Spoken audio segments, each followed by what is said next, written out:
ये कहती है कि भाई मेरी शादी ना हो तो ज्यादा अच्छा होता। पति ऐसा जो नशे पते में ऐसा मतलब नशा करता हो और ऊपर से छोटी छोटी चीजों को लेके, खासकर दहेज को लेके। ये मेरे हस्बैंड मेरे से 11 साल बड़े हैं।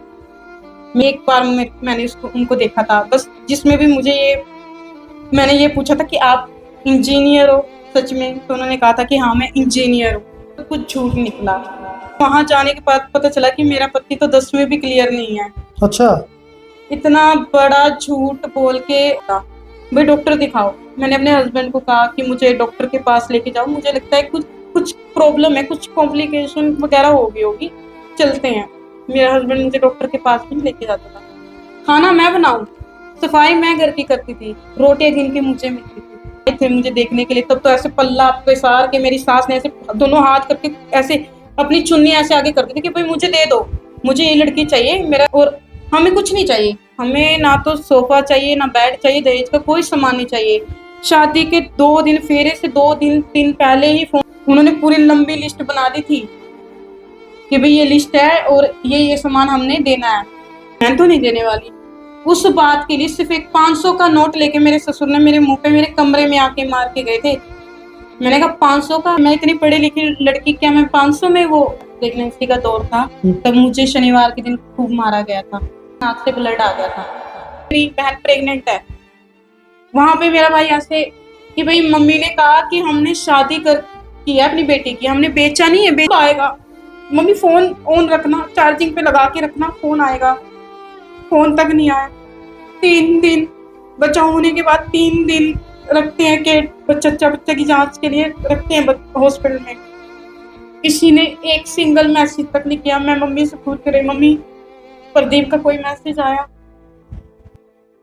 क्षेत्र की धरती बैठे हैं जहाँ पर धर्म और अधर्म की लड़ाई लड़ी गई, न्याय और अन्याय की लड़ाई जिस धरती पर लड़ी गई, वहां पे अगर किसी के साथ में न्याय हो जावा है बेटी के साथ में, तो भाई नुगागर है जिसका लागा ओए जाना है। सारी बात बताने के लिए जो है सीमा जी अपने साथ में है। तो नमस्कार सभी को, मैं सीमा चौधरी, मैं हरियाणा कुरुक्षेत्र जिले से गांव मथाना से हूँ। मुझे शुरू से ही पढ़ने लिखने का शौक था। मैं बड़ी हुई, नसीब में पता नहीं हमारे क्या ही था। उस टाइम मेरे फादर साहब बीमार हो गए। मेरे फादर साहब को पैरालाइज अटैक हुआ और उस टाइम में बहुत छोटी थी, 2008 की बात है। तो मेरे आंखों के सामने मेरे फादर साहब की जो है डेथ हो गई। लेकिन उनके जाने से पहले मेरे फादर साहब ने मुझे ये कहा था कि कुछ भी हो जाए, मेरा ड्रीम है कि मेरी बेटी जो है वो गवर्नमेंट जॉब पे जरूर हो, उसको गवर्नमेंट जॉब मिलनी ही मिलनी चाहिए। भाई तू पढ़ना, खूब पढ़ना, कभी ये नहीं होना चाहिए कि भाई रोशन लाल की बेटी बिना पढ़े रह गई, चाहे जो मर्जी हो जाए। और वही चीज उस टाइम तो मैं चलो छोटी थी, पर मेरे माइंड में ये चीज थी।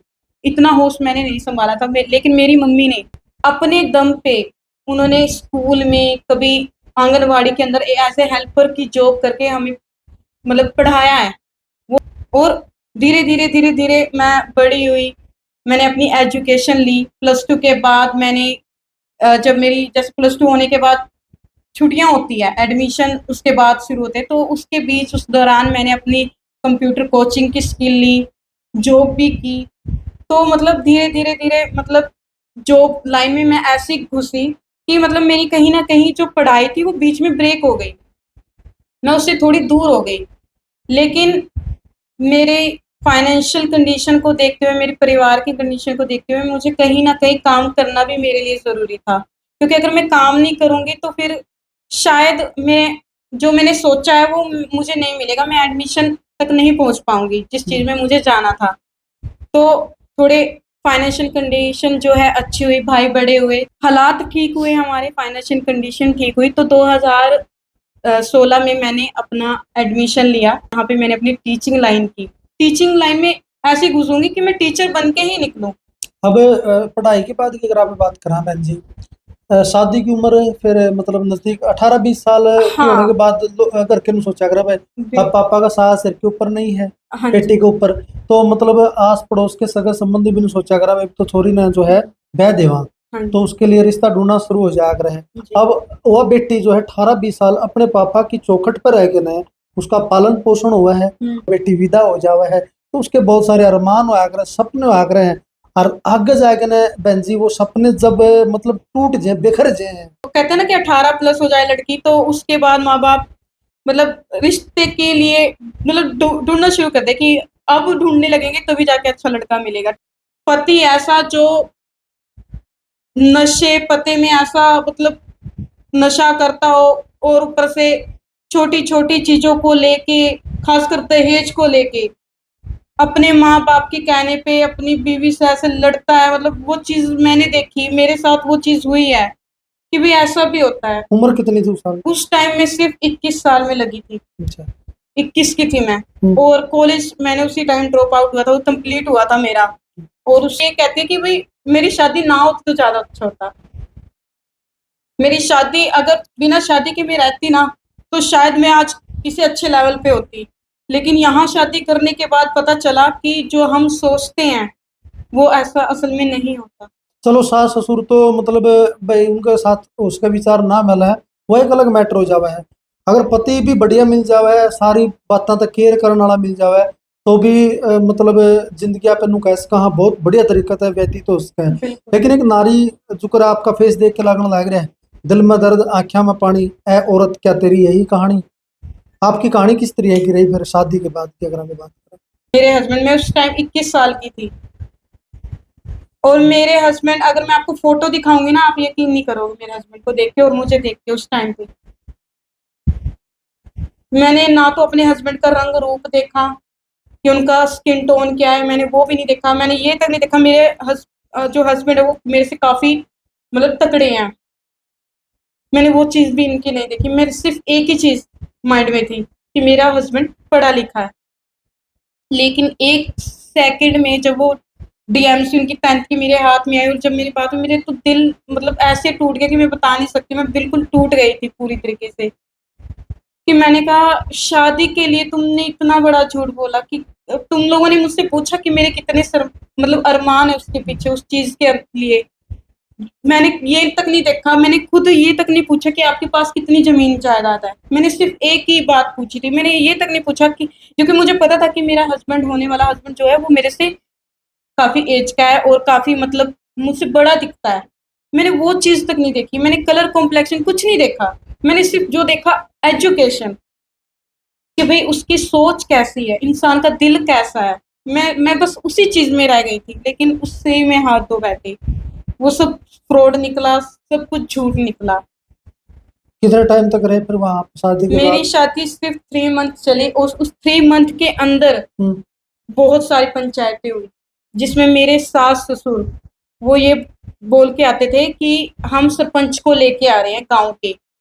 कैथल डिस्ट्रिक्ट रसीना में मेरी शादी हुई थी, वहां के सरपंच को बुला रहे हैं।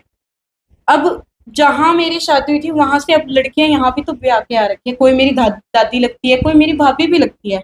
तो उन्होंने जब देखा उन लोगों को, उन्होंने पहचान लिया। अब उनके गांव के लोगों को वो पहचानेंगे तो इसलिए, तो उन्होंने कहा ये तो सरपंच है ही नहीं है। तो जब हमने पूछा कि तो सरपंच ने किसको उठा के लाए हो, तो एकदम से उनके कहते ना हवाएं सी उड़ जाती है फेस की।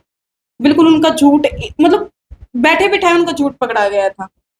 यहाँ से बेइज्जत होके गए थे वो लोग, क्योंकि उनका झूठ ही हर बार हर चीज में झूठ है। मारना पीटना उनके लिए तो बिल्कुल नॉर्मल सी बात है। उनको कोई मतलब उनको ये नहीं था कि मैं इंसान हूं, नहीं मैं इंसान नहीं थी उनके लिए तो मैं एक काम करने वाली पाई उससे भी गई गुजरी थी। मैं काम करती थी, मैं खाना बनाती थी, मैं खाना मैं बनाऊं, सफाई मैं घर की करती थी, रोटियां गिन के मुझे मिलती थी। ऐसे मेरे हालात थे। मेरी इतनी भी नहीं थी कि मैं अपनी मर्जी से कोई आलू होते ना, आलू की सब्जी मैं वो भी नहीं खा सकती थी। मैं अपनी मर्जी से सब्जी नहीं बना सकती थी वहां पे। खाना तो बहुत दूर की बात है। मैं अगर कुछ मतलब मन करता था ना खाने का, क्योंकि उसी टाइम क्या हुआ जब ये माफी मांग के ले जाते थे। अब माँ बाप क्या सोचते हैं, माँ बाप तो फिर भी ये कहते हैं कि नहीं हम नहीं भेजेंगे। तो कुनबे के होते हैं ताऊ चाचे वगैरह, ये जोर लगाते हैं कि भाई नहीं, इज्जत उड़ेगी, मान सम्मान जाएगा, कहाँ बार बार शादी करते फिरोगे। तो ऐसे करके हाथ पैर जोड़ के ऐसे मतलब मेरे को भेज दिया। और जब मैं वहां जाती थी 1-2 दिन तो बहुत अच्छे से रखते थे, लेकिन उसके बाद फिर वही सीन, मारना पीटना, यहाँ तक कि हद तो तब हो गई जब मरी हुई दादी जो उनकी मेरे हस्बैंड की दादी थी, वो काफ़ी टाइम पहले ही मतलब मेरे ससुर जब पैदा हुए थे ना, उसके थोड़े टाइम बाद ही चल बसे थे। तो उनका पालन-पोषण शायद उनकी जो भी है फैमिली पीछे इतना मुझे नॉलेज नहीं है, उन्होंने जो जिन्होंने भी पाला, तो मतलब दादी तो थी नहीं। अब उस टाइम पे जो रस्में होती है शादी के टाइम, जितना हमें बोला गया था, उससे ज़्यादा हमने दिया। और जबकि शादी से पहले जब रिश्ता हुआ था, मैंने खुद खुद मैंने सबके सामने बैठ के एक-एक पर्सन से बात की थी कि हम इतना दे सकते हैं। हमारा इतना ब्योत नहीं है, मैं पढ़ी लिखी हूँ बस, ये बहुत बड़ी बात है। आपके बेटे की एज ठीक है मेरे से बड़ा है, मेरे को उससे कोई प्रॉब्लम नहीं है, मुझे उसके रंग रूप से कुछ मतलब नहीं है, वो इंजीनियर है। मैं बार-बार पूछ रही इंजीनियर है? कहते हैं हाँ इंजीनियर। उसकी खुद की बड़ी भाभी यानी कि मेरी जेठानी वो बीटेक पास है। अब तो मुझे उस पे भी ट्रस्ट नहीं है कि वो बीटेक पास है या नहीं है, झूठ बोल रही है, सच बोल रही है, मुझे नहीं पता। उस टाइम उसने भी बोला कि मैं बीटेक पास हूँ और मैं चंडीगढ़ में थर्ड में जॉब करती हूँ। सब फ्रॉड निकला, सब कुछ फ्रॉड। वो तो वहाँ रहती ही नहीं थी, वो तो चंडीगढ़ रहती थी। शादी सब के कुछ बाद फिर बच्चा भी हुआ है? हाँ, मुझे जाते ही मतलब ये माफ़ी माँग के लेके गए तो क्या हुआ 2-3 दिन तो इन्होंने बहुत अच्छे से रखा और मैं रह भी रही थी क्योंकि जाऊँगी कहाँ? जो हमारा समाज कहता है उसके अकॉर्डिंग मैं चल रही थी। अब शादी होगी निभानी तो पड़ेगी और जो मैंने पूरी लगन से, पूरी श्रद्धा से मैंने निभाई भी। लेकिन वही है ना, मैं कब तक निभाऊँगी जब सामने वाला ही तैयार ना हो। मेरी प्रेगनेंसी जल्दी आ गई थी। मतलब 3 मंथ टोटल लगा के चलिए मैंने वहाँ पे गुज़ारे हैं। मेरी 1.5 महीने की प्रेगनेंसी वहाँ होगी, मैंने औखे-सौखे 1.5 महीने वहाँ निकाले। मेरी रिपोर्ट्स वग़ैरह जितनी है सारी वहीं पड़ी है। सिर्फ़ एक रिपोर्ट मेरे पास है जिसमें कुणाल का मतलब जो मेरा बेटा है, प्रेगनेंसी टाइम जो होता है वो टीकाकरण बोलते हैं जिसको, वो कॉपी मेरे पास पड़ी है। उसके अलावा मेरे पास किसी भी तरीके की कोई रिपोर्ट नहीं है। और जब मैं मतलब प्रेग्नेंट हुई, कंसीव जब मैंने किया था ना, उस टाइम पे ना मन करता है कुछ खाने का, खट्टा, मीठा, चरचरा टाइप मतलब स्पाइसी मतलब कुछ ना कुछ खाने का मन करता है, वो दौर ही ऐसा होता है। तो मैं जब खाने के लिए किचन में भी जाती थी ना, किचन का लॉक हो जाता था, वो लॉक कर देते थे। कहते अगर तू खाएगी ना बच्चा गिर जाएगा, तू ये करेगी तो बच्चा गिर जाएगा, बस काम करो, काम करने से नहीं होगा वो चीज़, सिर्फ खाने से ही होगा। इतने मतलब इतने लालची लोग, खाना मतलब खाना भी मुझे नसीब नहीं हुआ। मैं ये बोल देती थी ना अपने हस्बैंड को चुपचाप, अपनी सास से दूर होके चुपचाप बोलती थी। एक होता है ना कि भाई पति-पत्नी का एक रिलेशन, मैं चुपचाप अपने हस्बैंड के एटलीस्ट उसको तो मैं सारी चीज़ें बताती हूँ, लेकिन वो कभी समझता ही नहीं था। मैं कहती थी कि मेरा ना चिप्स खाने का मन हो रहा है। वो लेकर भी आता था ना पूरा ढिंढोरा, पूरे गाँव में मेरी सास ना ऐसे चिप्स का पैकेट दिखाती थी कि देख मैं अपनी बहू के लिए ये लाई। मतलब इतनी ज़्यादा मेरे साथ हद कर रखी थी उन्होंने। खाना-पीना सब मतलब इतनी कमज़ोर हो गई थी उस टाइम पे मेरे को यहाँ मेरे लेफ्ट साइड में पेन शुरू हो गया। मेरे को नहीं पता था मुझे क्या हुआ है, मेरे को इतना पेन होता था, मैं अपनी भाभी से पूछती थी क्योंकि उसको ऑलरेडी बेबी हो चुका था। मैंने कहा कि मुझे ये सब हो रहा है, कहते कि वैसे प्रेगनेंसी में ये सब तो नहीं होता, कंसीव के टाइम ये नहीं होता, भाई डॉक्टर दिखाओ। मैंने अपने हस्बैंड को कहा कि मुझे डॉक्टर के पास लेके जाओ, मुझे लगता है कुछ कुछ प्रॉब्लम है, कुछ कॉम्प्लिकेशन वगैरह हो गई होगी, चलते हैं। मेरा हस्बैंड मुझे डॉक्टर के पास भी नहीं लेके जाता था। मैं इतनी बीमार हो गई थी जब नई-नई शादी होती है ना, उस टाइम पे मैं इतनी बीमार हो गई थी, ये लोग मुझे डॉक्टर के पास नहीं लेके गए। इन्होंने मेरे को एक मेडिसिन ला के दी थी, वो मेडिसिन मुझे सूट नहीं आई थी, वो मुझे रिएक्शन के मेरे पूरे शरीर पे ना दाने हो गए थे उससे। मैंने कहा कि मेरे को खुजली भी हो रही थी उसमें, कि भाई मेरे को अब तो लेके जाओ। पूरा ही ज़ोर लगा दिए, बिल्कुल नहीं लेके जाते थे। फिर मेरे घरवालों को मैंने फ़ोन किया कि ऐसे-ऐसे करके बात है, मेरे को लेके नहीं जाते। मेरे शरीर पे दाने मैं वीडियो कॉल में दिखाती थी कि देखो मेरे निशान हो गए पूरी बॉडी पे। तब उनको ईगो हर्ट होता था, तब लेके जाते थे पूरा। फिर लेके भी कहाँ गए, जो नर्स थी ना हॉस्पिटल में जो लगती है नर्स, उनके घर पे, उनके घर हॉस्पिटल में नहीं लेके जाते थे, नर्स के घर लेके गए मुझे, वहाँ पे दिखाया। वो नर्स बहुत अच्छी थी, वो बोल के मुझे बोल रही थी कि ये वाली दवाई लो और इसको डॉक्टर को दिखाओ, पर उसकी बात को भी अनसुना कर देते थे ये लोग। मतलब इतने गिरे हुए, इतने नीच लोग थे वो। और जब मेरा दर्द हुआ तब मेरी फैमिली ने कहा कि अगर अल्ट्रासाउंड के पैसे देने ना मैं दे देती हूँ। मेरी फैमिली बोलती थी कि हम देंगे पैसे, बस तुम इसको ले जाओ, क्योंकि मायके वाले बार-बार नहीं जा सकते। भाई हम पैसे भेज देंगे, तुम लेके जाओ। फिर उनका ईगो हर्ट हुआ मेरे हस्बैंड का, वो मुझे कुंडरी लेके गई। वहाँ उनका सिटी लगता है कुंडरी, वहाँ लेके गए, वहाँ मुझे पता चला कि मुझे स्टोन है। 3.4 mm की मुझे स्टोन थी, जिसकी वजह से मुझे इतना पेन होता था, इतने पेन, इतना दर्द, और ऊपर से मेरे को कच्चा मन, उल्टियाँ, मेरे को उल्टी लग जाती थी ना, बीच रास्ते में गिर जाती थी, मेरी सास ना ऐसे भागती थी, कहती मेरे को घिन आती है, वो मेरे पास नहीं आती थी, उसको घिन आती थी, कहती मुझे ना देख के ही उल्टी आ जाती है, अभी मेरे को घिन आती है। मैंने कहा अभी तो मेरा शुरुआती दिन है, जब पूरे 9 महीने बाद बच्चा आएगा, बच्चा होने के बाद तो सारे काम खुद सास को भी करने पड़ेंगे, क्योंकि बच्चा पोटी भी करेगा, सुसु भी करेगा, सारे तरीके के करने पड़ेंगे। कहते मैं नहीं करूंगी, उसको तो मेरी जरूरत थी ही नहीं, उसको मैं पसंद थी ही नहीं, वो सीधा बोलती थी मेरे मुंह पे कि भाई मेरी पसंद की नहीं है तू। मैंने कहा फिर लाए क्यों? कहते कि सब बोले थे ले लो ले लो ले लो, हमने तो बस कर दी शादी। मैंने कहा जब आए थे मुझे देखने के लिए तब तो ऐसे पल्ला पे सार के मेरी सास ने ऐसे दोनों हाथ करके ऐसे अपनी चुन्नी ऐसे आगे कर दी थी कि भाई मुझे दे दो, मुझे ये लड़की चाहिए, मेरा बेटा तो अब इतनी उम्र को हो गया और हमें कुछ नहीं चाहिए, हमें ना तो सोफा चाहिए ना बेड चाहिए, दहेज का कोई सामान नहीं चाहिए।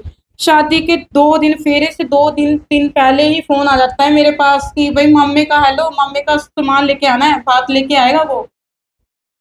उन्होंने पूरी लंबी लिस्ट बना दी थी कि भाई ये लिस्ट है और ये सामान हमने देना है।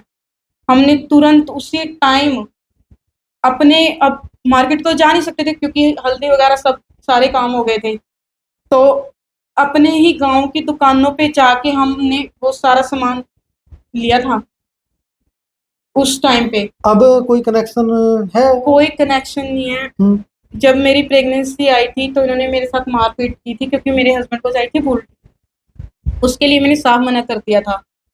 मैंने बिल्कुल ही मतलब ये बोल दिया था कि भाई मैं अपने घर से अब आ चुकी हूँ, अब मैं आप लोगों की हूँ, मैं अब उनकी जिम्मेदारी नहीं हूँ, जितना उन्होंने करना था कर दिया, अब जो कुछ है आप मेरे हो, चाहे आप मुझे रुखा रखो सूखा रखो जैसे रखो, जैसा दोगे मैं वैसे रह लूंगी, पर अब मैं अपने घर से कुछ नहीं लूंगी, मैं अपने फैमिली को कंगाल करके तुम्हारा घर भर दूंगी, नहीं ये मेरी सोच नहीं है। मैं एजुकेटेड थी, मुझे बात करनी और मुझे अपनी बात रखनी मुझे अच्छे से आती थी, लेकिन मैं बोलती भी थी और पिटती भी बहुत थी, मेरी पिटाई बहुत होती थी उस टाइम पे। मेरा ससुर, आप यकीन नहीं करो, मेरे मुंह पे 500 का नोट फेंक के गए थे, क्योंकि मेरे गले में जो ज्वेलरी मेरे मम्मी ने मेरे को दी थी, जो ज्वेलरी वगैरह टूम वगैरह देते हैं, वो जब दी थी मेरी सास ने मुझसे मांगी थी, जिसके लिए मैंने साफ मना कर दिया था। धीरे धीरे सारा सामान मेरे से ले लिया, मैंने मना कर दिया कि नहीं, अगर मेरा सामान है मैं इसको लॉक करना अच्छे, अपनी चीजें सेफ रखना जानती हूँ, मैं नहीं दूंगी, मुझे उसका हिसाब नहीं जो पहले लिया गया है, मैं ये वाला नहीं दूंगी, ये मेरी माँ ने बड़े प्यार से दिया, मैं नहीं देती, वो अपने गले से निकाले, अपनी बहुओं को नहीं दिया, मुझे दिया है, मैं तो नहीं देने वाली। उस बात के लिए सिर्फ एक 500 का नोट लेके मेरे ससुर ने मेरे मुंह पे मेरे कमरे में आके मार के गए थे। मैंने कहा 500 का, तुम मुझे 500 का देते हो, इतना कुछ मैं लेके आई हूँ, 500 का है क्या? मैं इतनी पढ़ी लिखी लड़की, क्या मैं 500 में वो हूँ जो मेरे ऊपर 500 का नोट फेंक के दिया? क्या मैं इस लायक हूँ? मैं इंसान हूँ, आपस जानवर नहीं हूँ मैं। आपस में डिस्प्यूट तो उजागर सबका ग्राम उजागर है मियां कुछ नहीं बीवी हुआ। का, लेकिन मतलब आप बीच का रास्ता आपके यहाँ पीर से किसी ने निकालने की कोशिश करी, आपस में सुलह हो जाए और घर बस से दोबारा तक? जब मुझे लास्ट टाइम, मुझे अभी याद है, जब मेरा प्रेगनेंसी का दौर था, तब मुझे शनिवार के दिन खूब मारा गया था। अभी तो मुझे एग्जैक्ट याद नहीं कि 16 तारीख, हाँ 16 तारीख थी, शनिवार का दिन था। तो उस टाइम पे मेरे को इतना मारा गया था, मेरी नाक से ब्लड आ गया था। तो उन्होंने मेरी फैमिली को वीडियो कॉल नहीं की, मेरे ताऊ चाचे के पास फोन करके बताया कि ऐसे हमने लड़की को मारा है और ऐसे करके इसके हालात हो गए हैं, और मतलब मेरे ताऊ चाचे भी मेरे ही हैं, अगर मुझे कुछ होगा तो दुख उनको भी होगा, क्योंकि बेटी तो उनकी भी है, मैं उन्हीं की देली की बेटी हूँ।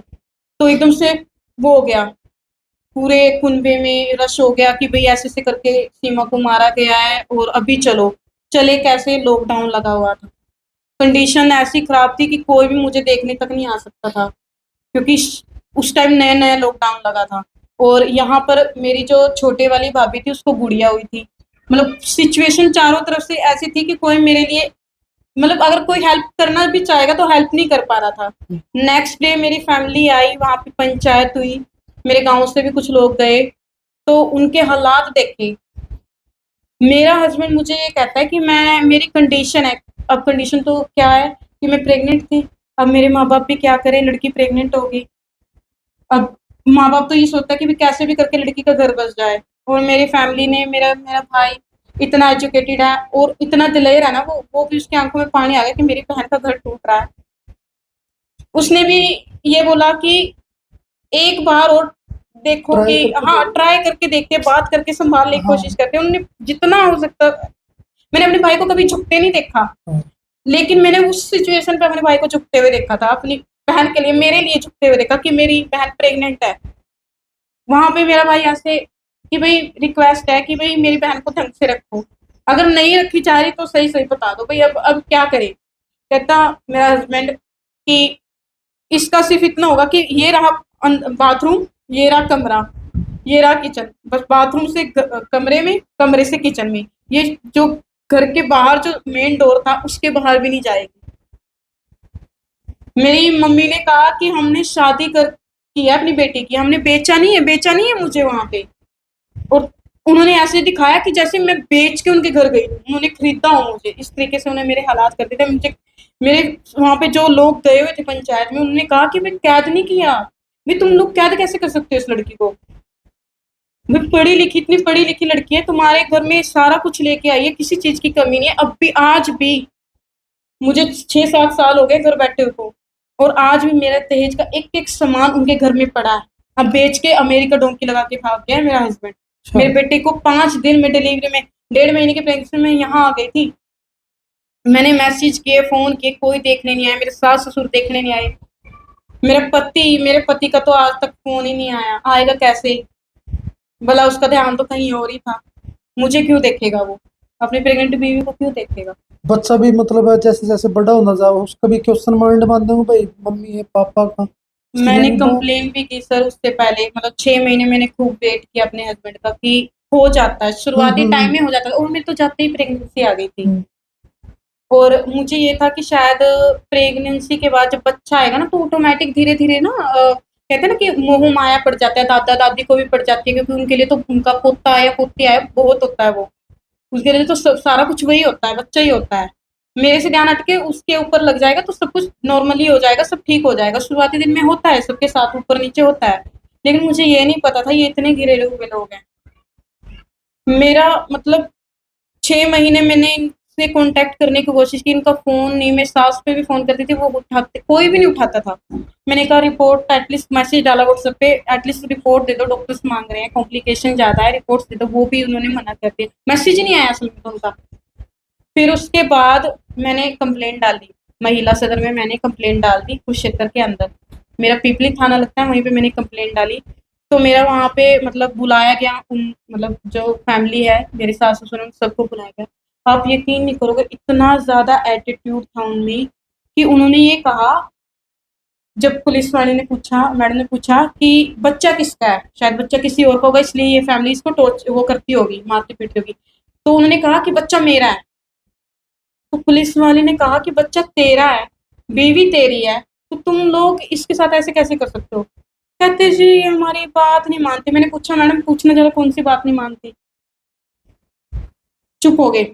मैंने कहा मैं बताती हूँ, मैंने सारे प्रूफ रख दिए, मैंने अपनी रिपोर्ट्स रख दी, मैंने कहा ये देखो मैम मेरे को कैसे मारा उन्होंने, पूरा गांव देख रहा था, लेकिन कोई छुड़वाने तक नहीं आया था, इन्होंने मेरी ऐसी हालत कर दी। कहते कोई बात नहीं, 2,000 रुपए दे देंगे, या तो ये बच्चा पाल लेगी या फिर अपना अबॉर्शन वगैरह जो भी है।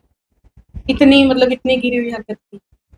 मैं, मेरे तो होश ही उड़ गए कि मैंने जो सोचा था, अब मैं क्या करूं, मेरी प्रेगनेंसी टाइम इतनी हो गई थी। और जब कहते हैं ना कि जब पहला दौर कंसीव का आता है तो एक अंदर से ना माँ बनने की फीलिंग आती है, मेरे अंदर भी वो माँ बनने की फीलिंग थी। मैं महसूस करती कि हाँ भाई मेरे अंदर एक नन्ही सी जान है, भाई अब जो हो गया सो हो गया, भाई मैंने अपना बच्चा, तो इनके चक्कर में अपना बच्चा नहीं मार सकती, मेरे अंदर ये सोच थी। और मेरे भाई, मेरी फैमिली, आप यकीन नहीं करोगे, मेरी फैमिली इतनी अच्छी है। मेरा भाई मुझे ये कहता था, अगर आस पड़ोस से ताने सुनते थे मेरे भाई, और भी मैंने भी ताने सुने हैं कि भाई क्या करेगी, सफाई करवा दो, जो नॉर्मली वर्ड होता है, सफाई करवा दो इसकी और कहीं और भेज दो इसको। मेरे भाई बोलते थे सीधा, ये हमारा बच्चा है, हमारा खून है, मेरी बहन का बच्चा है, हम नहीं इसको कहीं भी जाने देंगे। पूरे हक से, पूरे उसके पूरे हक से, पूरी उससे गई है ना ये, तो इसने कोई पाप नहीं किया, ये बच्चे इस दुनिया में आएगा और आके ही रहेगा, और वही हुआ। मेरे भाइयों ने मेरा साथ दिया, 5 दिन मैं हॉस्पिटल के अंदर एडमिट रही। मैं ना जपती रही कि मम्मी देखना जो मर्जी हो जाए, पूरी फैमिली आएगी। अगर मेरे सास ससुर नहीं आए ना, तो मेरा हस्बैंड आएगा, बच्चा उसका है वो आएगा। 5 दिन मेरा बीपी कंट्रोल नहीं आया, जिस वजह से हॉस्पिटल में जो भी ट्रीटमेंट होता वो चल नहीं पाया था, क्योंकि रेफर केस कर दिया था मेरा। मेरी मम्मी ने ऐसे हाथ जोड़े थे, क्योंकि मेरी बड़ी भाभी का सिर्फ 1 महीने पहले सिजेरियन बेबी हुआ था और कोरोना टाइम था। आप सोच सकते थे सिजेरियन बेबी में कितना पैसा लगता है, और हमारे पास उस टाइम इतने पैसे नहीं थे कि दोबारा मतलब हम रिस्क लें भाई सिजेरियन का। तो फिर मतलब हाथ पैर जोड़ के, मेरे ताऊ का लड़का वहीं जॉब करता था, उसने रिक्वेस्ट की डॉक्टर को। सारे डॉक्टर ऐसे मेरे चारों तरफ मतलब पूरे खड़े हो गए थे, पूरे हौसले बन के खड़े हो गए थे कि भाई नहीं, ये लड़की अब हमारी जिम्मेदारी है, हम देखेंगे। 5वें दिन 29 तारीख को 11:30 बजे मेरा बेटा हुआ। और जब मेरा बेटा हुआ था ना, उस टाइम पे मैंने कहा कि चलो कोई बात नहीं, 5 दिन हो गए यहाँ एडमिट होते हुए, अब आएगा। मम्मी फोन ऑन रखना, चार्जिंग पे लगा के रखना, फोन आएगा। फोन तक नहीं आया। 3 दिन बच्चा होने के बाद 3 दिन रखते हैं कि बच्चा की जांच के लिए रखते हैं हॉस्पिटल में। किसी ने एक सिंगल मैसेज तक नहीं किया। मैं मम्मी से पूछ रही, मम्मी प्रदीप का कोई मैसेज आया? मेरे सास का तो आया होगा, औरत है वो, उसका तो आया ही होगा। कहते कि नहीं आया। वो दिन आज इस ये दिन मैंने कभी उस आदमी का जिक्र तक नहीं किया। लेकिन कंडीशन देखो कैसी आ गई, मेरे बेटे को एलर्जी हो गई। मेरे बेटा 1 साल का भी नहीं हुआ, उसको मुझे पता चला मेरे बेटे को एलर्जी है। शायद उनके डॉक्टर ने कहा कि शायद ये जेनेटिक प्रॉब्लम है। अब मैं पूछूं कैसे? मुझे तो कुछ पता ही नहीं, क्योंकि मैं 3 मंथ भी पूरे नहीं रही वहां। मुझे कैसे पता लगेगा उनकी फैमिली में था ही क्या? इतना कुछ मेरे साथ हुआ। मेरा बच्चे का पूरा सिर गल गया था। बहुत ट्रीटमेंट चला, बहुत पैसे खर्च हुए हमारी। इतना अब यकीन नहीं करूंगा, मेरे चांदी की पायल वो रख के मैंने मेडिसिन एक टाइम ली है अपने बेटे के लिए। इतनी मतलब हालात जो है खराब हो गए थे, क्योंकि कोरोना टाइम तो 3 साल तक चला। किसी के पास जॉब नहीं थी, मेरे पास, मैं खुद प्रेगनेंसी से निकली थी। तो मतलब बच्चे छोटे हैं, आपने देखा हमारे घर में कितने छोटे बच्चे हैं, सब एक साथ ही हुए हैं, थोड़े दिन ऊपर नीचे हैं। तो ऐसे हालात हो गए थे। मेरा बेटा अब भी, थोड़े दिन पहले की बात है, मेरा 2 से 3 महीने पहले की बात है, मेरा बेटा इतना बीमार हुआ ना, इतना ज्यादा, उसके लंग्स में दिक्कत आ गई थी। अब ट्रीटमेंट सारे डॉक्टर तो मैंने दिखा लिया, पीजीआई तक मैं चली गई, तब भी उसको आराम नहीं था। फिर मैंने कुछ क्षेत्र में पता चला कि नंदलाल हॉस्पिटल है, वहां मैंने ट्रीटमेंट करवाया अपने बेटे का। मेरा बेटा वहां 1 हफ्ते से ज्यादा रहा। मेरा बेटा ना कभी यहाँ नस नहीं मिलती थी, यहाँ लगाते थे, यहाँ नहीं मिलती तो पाँव में लगाते। छोटा सा बच्चा है मेरा, वीडियो उसकी पड़ी है मेरे बेटे की। मैंने पत्रकार कन्नू जी को भी बुलाया, मैं सच बताऊं, मैंने दिखाया कि डॉक्टर, वो एक होता है ना आयुष्मान कार्ड, वो मेरा नहीं था उस टाइम पे। तो मतलब एडमिट करने के टाइम भी ना डॉक्यूमेंट्स चाहिए होते हैं पेरेंट्स के, और मेरे बेटे के स्कूल के एडमिशन के लिए भी आधार कार्ड चाहिए था मेरे हस्बैंड का। मैंने ना उसको मैसेज किया, तो उसका फोन भी आया मेरे पास, मेरे हस्बैंड का उस टाइम। कहते कि हाँ बोल। मैंने कहा कि आधार कार्ड चाहिए। कहते किस लिए? मैंने कहा कि मेरा जो बेटा है, मतलब अब क्या बोलूं कि तुम्हारा ही बेटा है वो। उसने तो इनकार कर दिया उसके लिए, बच्चा उसका है लेकिन उसने तो इनकार कर दिया। मैंने कहा कुणाल को एडमिट करवाना है और उसका एडमिशन भी है, आधार कार्ड दे दो। उसने साफ मना कर दिया। कहते क्या, तू आधार कार्ड के थ्रू ना मेरी एम्बेसी में कंप्लेंट डाल देगी और अमेरिका से तू मुझे वापस यहाँ डिपोर्ट करवा देगी। उसने मुझे ये बोला। मेरा हस्बैंड भाग के अमेरिका गया है, डोंकी लगा के, सब कुछ मतलब लगभग बेच के वो चला गया। और मेरे हस्बैंड का आज मतलब 3 टाइम्स उसके वारंट निकल चुके हैं। पूरी तरीके से वो घोषित हो चुका है कि इंडिया के अंदर वो भाग के गया है, कानून तोड़ के गया है मेरा हस्बैंड केस चलने के दौरान। तो उनके वारंट भी निकले हुए हैं।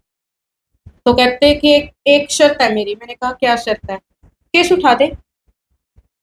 कहते केस उठा दे।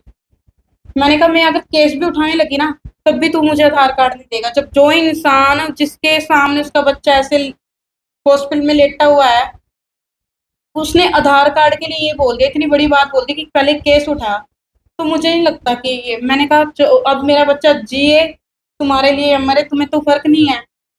ठीक है, परमात्मा ने जो मेरे साथ करना होगा वो तो होके ही रहेगा। अगर मेरे बच्चे को बचना होगा ना, वो बचेगा। मैंने जोर लगा दिए। मैंने, मेरे भाई ने ना खुद कुछ ना खा के ना अपने उसके भी छोटे छोटे बच्चे हैं, दो, अभी एक गुड़िया तो 4 महीने की है मेरे भाई की, उसका ना करके ना मेरे भाई ने पेमेंट एक कहीं कहीं से एडजस्ट करके हॉस्पिटल की फीस भरी है।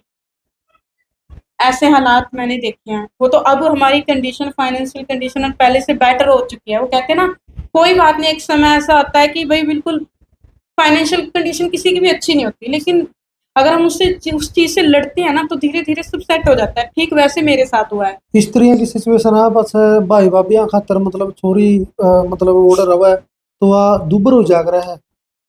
अब तो इनका किस तरह का बताओ रहा है विवाह। में तो देखिए हर रिश्ते में कोई ना कोई उतार चढ़ाव आता है, लेकिन मेरे साथ क्या हुआ है, जब मैं वहां से, मुझे निकाल दिया गया था मेरे ससुराल से, मेरे मन में ये था कि भाई अब मैं जाऊंगी, पता नहीं क्या होगा।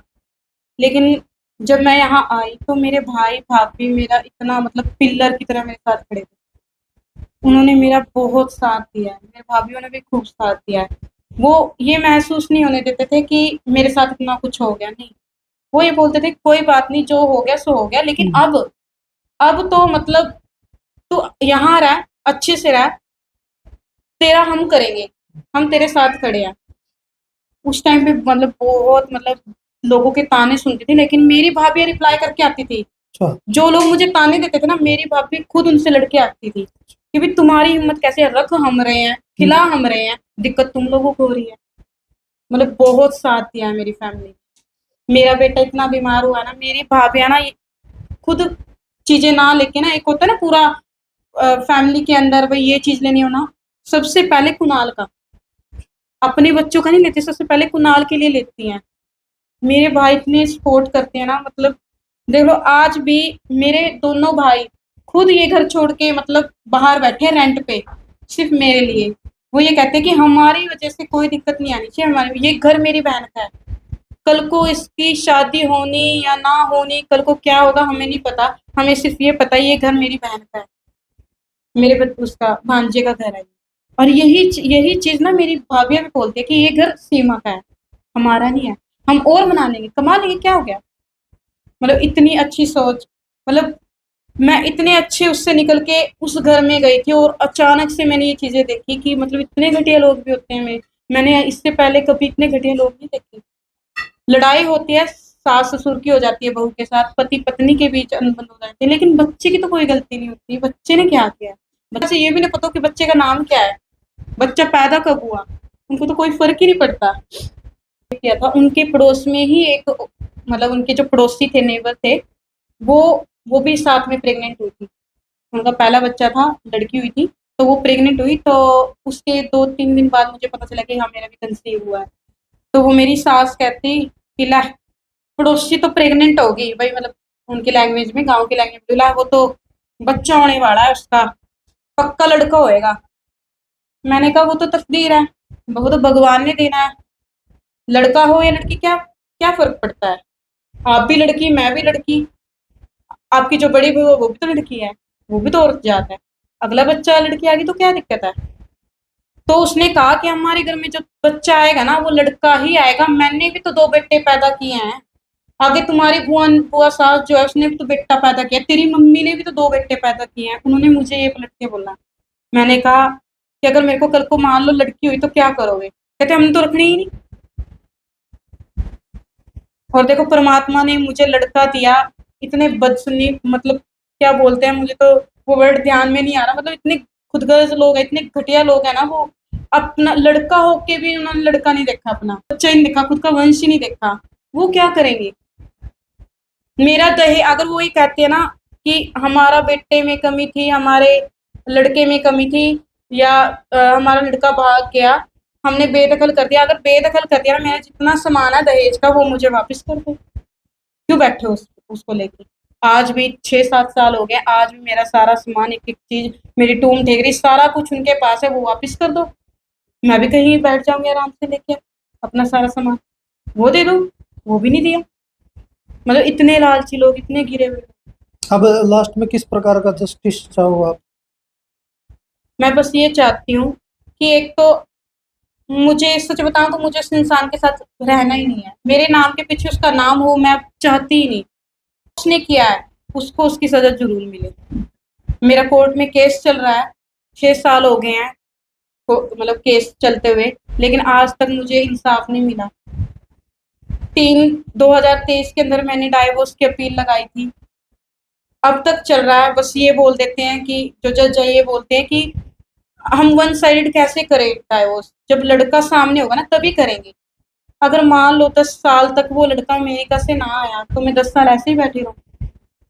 मैं ये अपनी मतलब जो 36 बिरादरी है, अपना पूरा समाज है, हमारा जो लॉ है, जो हमारा हिंदू धर्म है, मैं उससे ये क्वेश्चन पूछती हूँ कि अगर लड़का भाग गया, जो भगोड़ा साबित हो चुका है, मैं वारंट तक आपको दिखा सकती हूँ अपने हस्बैंड के कि वारंट निकले हुए हैं। पूरी तरीके से वो घोषित हो चुका है कि वो अब इंडिया से मतलब पूरा वो हो चुका है। और घर वालों ने भी बेदखल बोला है, वीडियो मेरे पास पड़ी है, सोशल मीडिया पे इन्होंने इतनी बड़ी बात बोली है। तो मैं जवाब चाहती हूँ कि लड़की क्या करे? अगर वो 10-20 साल ना आए तो लड़की घर में बैठे-बैठे बूढ़ी हो जाए? क्या उस लड़की की आगे कोई ज़िंदगी नहीं है? वो आगे ना बढ़े? मुझे भी पता है कि अभी मेरी बहुत एज कम है, बहुत बहुत कम एज की हूँ मैं। मुझे पता है कि मेरे माँ-बाप यहाँ तक मेरा कर सकते हैं, जितना वो कर सकते हैं उस जैसा मुझे लगता नहीं कि कोई भी करेगा। लेकिन एक खुद भी फ़ील होता है ना कि कब तक मैं बैठी रहूँगी। हूँ तो बोझ बोझ सा लगने लगता है क्योंकि मैं इतनी एजुकेटेड हूँ, मुझे खुद फ़ील होता है कि भई मैं बोझ बन चुकी हूँ और साथ में मेरा बेटा भी है। मैं क्या करूँ? इस ऐसी सिचुएशन में मैं करूँ तो करूँ क्या? अगर जज ये कहता है कि 10 साल भी नहीं आएगा, तो तुम ऐसे बैठे रहो, मैं किसके भरोसे ज़िंदगी काटूँगी? मैं अपने 36 बिरादरी पर ये क्वेश्चन छोड़ती हूँ, ये सवाल उनसे पूछती हूँ कि ऐसी सिचुएशन में मुझे क्या करना चाहिए? सिर्फ मैं ही नहीं, और भी मेरी जैसी बहुत लड़कियां हैं जो ऐसे केस छोड़ के लड़का भाग जाता है, डोंकी लगा के भाग जाता है या फिर लिव इन रिलेशनशिप में रहने लग जाता है, तो लड़की की जिंदगी क्या रह गई? लड़की क्या करेगी? लड़की की तो कोई लाइफ ही नहीं रही। ना वो मरने के लिए मर सकती क्योंकि बच्चा है, मर भी नहीं सकती। अगर मरने भी गई तो पीछे से लोग कहेंगे इसमें कमी थी, इसमें कोई खोट थी, इसका कोई कुछ था, कुछ गलत होगा तभी ये मरी है। मर भी नहीं सकते, ना जी सकते ना मर सकते, तो करे क्या? मैं क्या करूं? पर मेरा इतना हौसला है कि मैं गिरूंगी, गिरी हूं पर उठी हूं, गिर के मैं उठी हूं और मैं मुझे इतना अपने ऊपर कॉन्फिडेंस है कि मैं अब अपने दम पे अपने बच्चे को पाल के दिखाऊंगी। मेरा बच्चा आज 5 साल का हुआ है, आगे भी वो पूरी तरक्की करेगा मेरा बेटा, और मेरे दम पे ही करेगा। आज मेरा बेटा छोटा है, कोई बात नहीं, उसने बड़ा भी होना है और मैं मुझे पता है कि मैं उसको बहुत अच्छी एजुकेशन भी दूंगी। बस मैं इतना ही कहना चाहती हूँ कि जो मेरे साथ हुआ है वो किसी और के साथ ना हो। बिल्कुल सही बात है भाई। मतलब माड़ा तो किसी गला भी नहीं होना चाहिए भाई। तो आप ना के लगा साथियों कमेंट करके ना बताइयो और वीडियो ना शेयर करियो भाई। चैनल में साथी नए हैं सब्सक्राइब जरूर कर लियो। बहुत बहुत धन्यवाद।